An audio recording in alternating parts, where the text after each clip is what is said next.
All praise to the Most High and His only begotten Son, the Holy Messiah, Christ is King.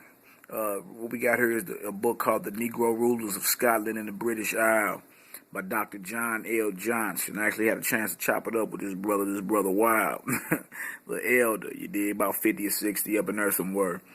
You dig, and what happened was one of the brothers, one of my Israelite brothers, HONORANDHUMILITYSTL, he was at work chopping it up about the Dark Ages, and this brother overheard him and told him he had a book that he can have. He actually wrote, dig, and then he got on the phone, called me, and was like, bro, I got a book you need to look at. And, I've been teaching this for years, but I had to piece everything together. I got like about probably a good 10 different books that if you piece them together, you can, you'll get it like, oh, okay, they was black. It makes sense, you dig, but under one cover. Right here. So, the Most High blessed this brother right here, because a lot of this information, when we first was bringing it out, was laughed at. And then when I looked at the copyright of this 2001. So this was before I even knew. You know what I'm saying? Before I even knew. Because I've known going on 8 years now. So before I had even known anything about it, we being the children of Israel, or black folks used to rule, it was a black nobility that ruled Europe. Almost every spot you look at in Europe, you know what I'm saying? I had no clue about that. Not with the world that they show you today. You'd have never thought that, you know what I'm saying? But, again, when you're dealing with corporate controlled media, what else do you expect to get? All right, so this is The Negro Rulers of Scotland and the British Isles by Dr. John L. Johnson. All that information. So y'all can go ahead. Some people be asking, boy, where you be getting them books from? You dig? Research, I catch little book sales, or, I'll get on Amazon if I got to. I ain't hiding from these heathens. I don't care what they know I got. You know what I'm saying? May it be recorded in heaven. Johnson Books Incorporated, P.O. Box 5822, St. Louis, Missouri, 63134. JohnsonBooksInc.com or JohnsonBooksInc@live.com. ISBN is 978 0-970-971-5-1-7. Go check it out. So without further ado, get into it real quick. Read a couple quick hitters, and then we'll get into some pictures. All right. Cambridge Ancient History, Volume 2, page 234, 1926 says the ancient Picts of Scotland is said to be the ancestor of the small black race in Scotland. Margaret Murray, in her book called The God of Witches, mentions the dark-skinned Picts. Let you know a lot of our people was dark-skinned, and it's that witchcraft and druidism.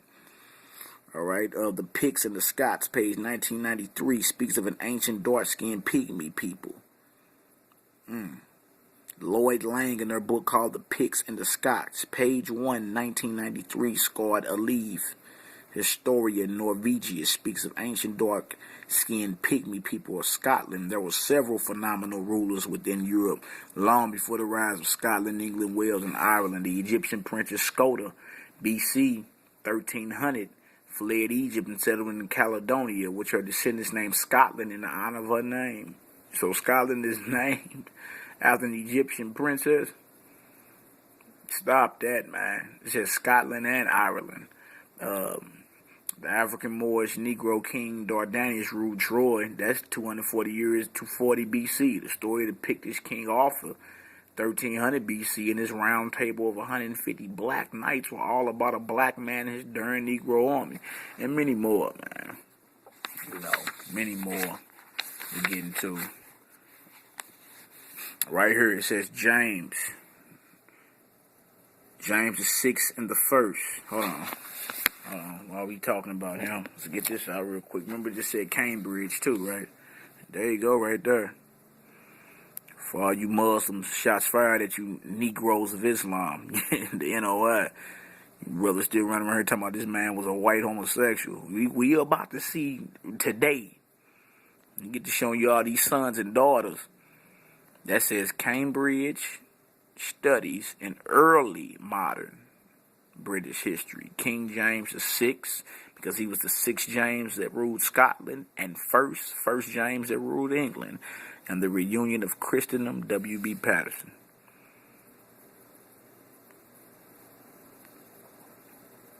See, this was drew on cloth. You can't whitewash cloth.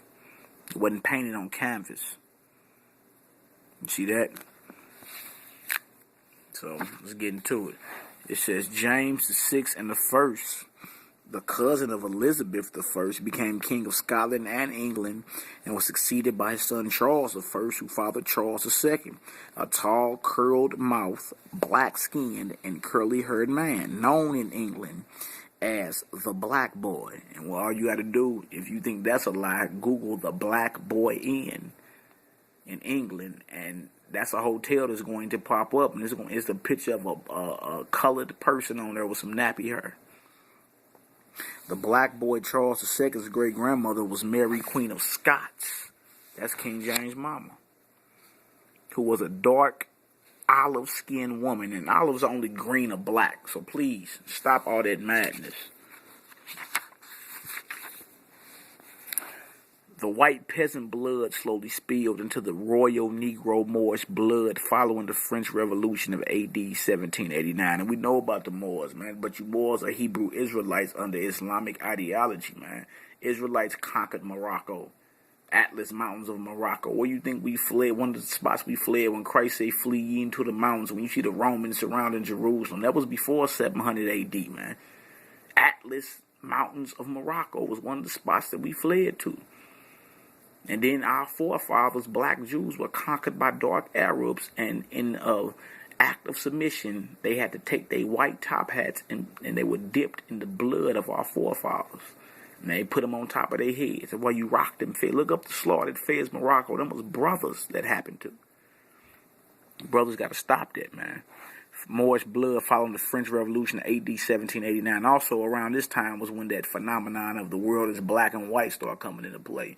Before then, it was never about that. Like, it was many dark-skinned people banging against each other on every continent. You feel me? You know that today is black and white racism. Like, man, it was always been about where you was from, what God you was repping, what laws you know what I'm saying, you live by, what's the code.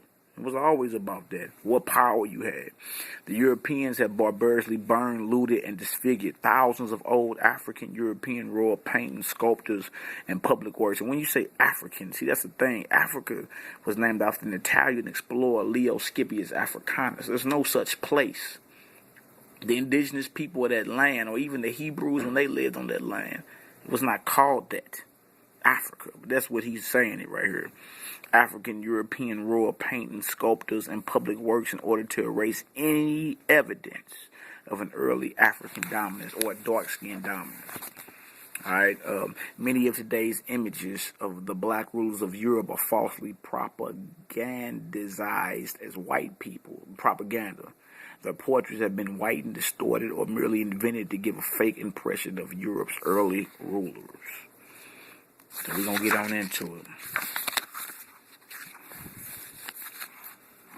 Alright, this goes into how the Stewart, which James the Stewart, this brother right here, again, the Moorish house of Stewart continued to rule both Scotland and England in AD 1603 until it was succeeded in AD 1714 by a German rule and blood kin of the Stuarts called the Hanoverian dynasty. This dynasty was succeeded by the Saxe-Coburg-Gotha dynasty. You see that? You see how the seats switched?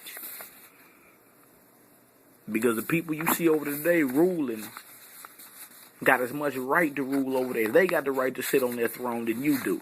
So-called Negroe of America. Flat out.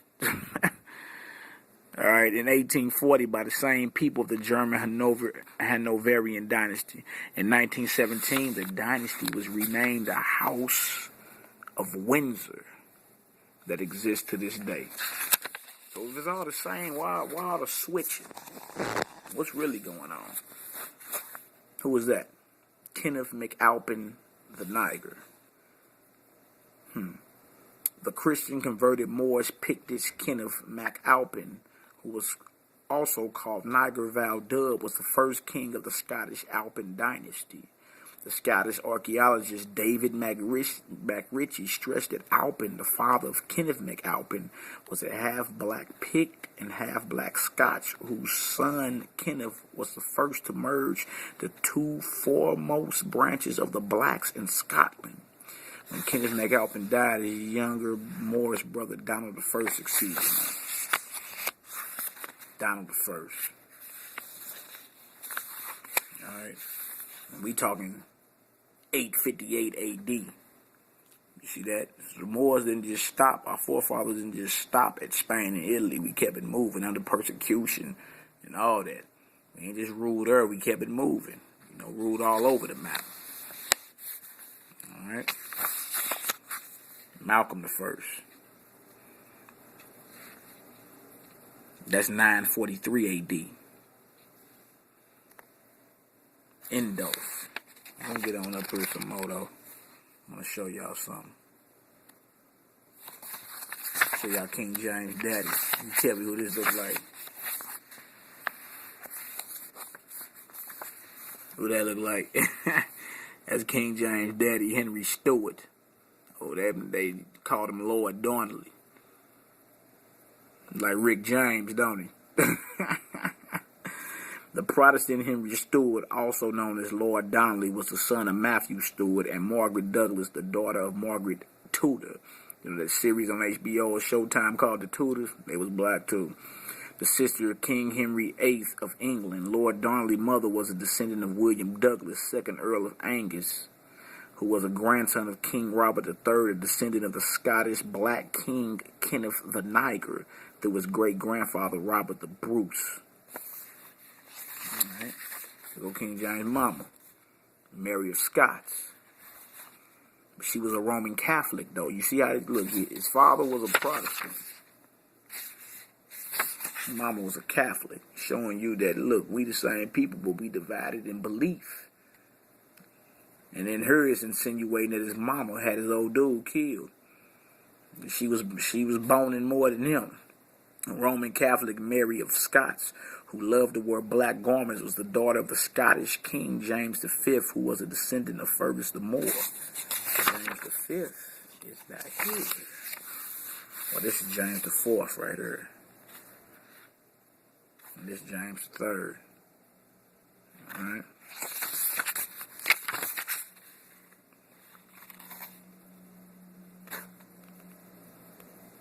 The ancestral father of Kenneth MacAlpin, Niger, Val Dub, and Kenneth the Niger, from which evolved the Stewart. She was announced queen at the age of 6 days old and crowned 9 months later. She was only 6 years old when she was sent to France to become the future queen. In AD 1548, Mary, who loved dark-skinned men, married the dark-skinned Dauphin Francis II and became Queen of France. It says Mary, like all other Stewarts, was a descendant of Robert the Bruce, who was a descendant of Kenneth the Niger. And Niger, again, is Latin for black skin. That's Elizabeth, who loved to paint her face like you women. Like you women today. Y'all paint y'all face white. But she was a sister. She was a sister. Alright. Here you go right here. King James, the Episcopalian Moorish King James VI Stewart, was the son of Henry and Mary Stewart, whose bloodline stretched all the way back to the Pictish Scottish King Kenneth the Niger. He became King of Scotland in AD 1567 through 1625, following the death of his mother Mary, and was chosen by his cousin Elizabeth of England to succeed her. This colored king was the first to unite the British Isles and Scotland under one rule. His name is the most well-known of all European kings, since he authorized the King James Version of the Bible and named it after himself.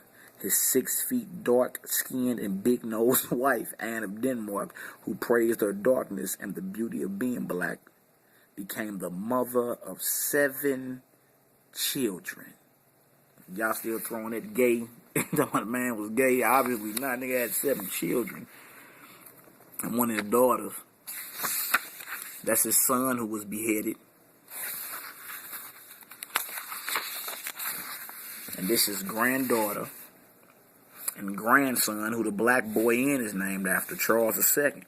The black Protestant and Catholic King Charles was the son of Charles I, who was beheaded in AD 1649. Prior to the death of his father, the young prince exiled to France to live among the Medics, who were of his mother's side. While residing in France, a parliamentary exhibited a wanted poster throughout England for his arrest. The poster referred to him as a tall black man. Charles' nickname while living in England was the Black Boy. and there's many more, y'all. We can go on even back.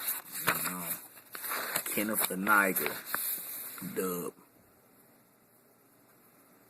That's 962, 966 AD. Cullen. Kenneth II. Constantine III of Scotland. Kenneth III of Scotland. And there's many more. Malcolm II. Kenneth IV. So shout out to the brother, Dr. John L. Johnson. Because, bro, believe it or not, bro like me been studying this for years. Let me get y'all another close-up on another book that's very informative, written by a Scottish archaeologist named David MacRitchie.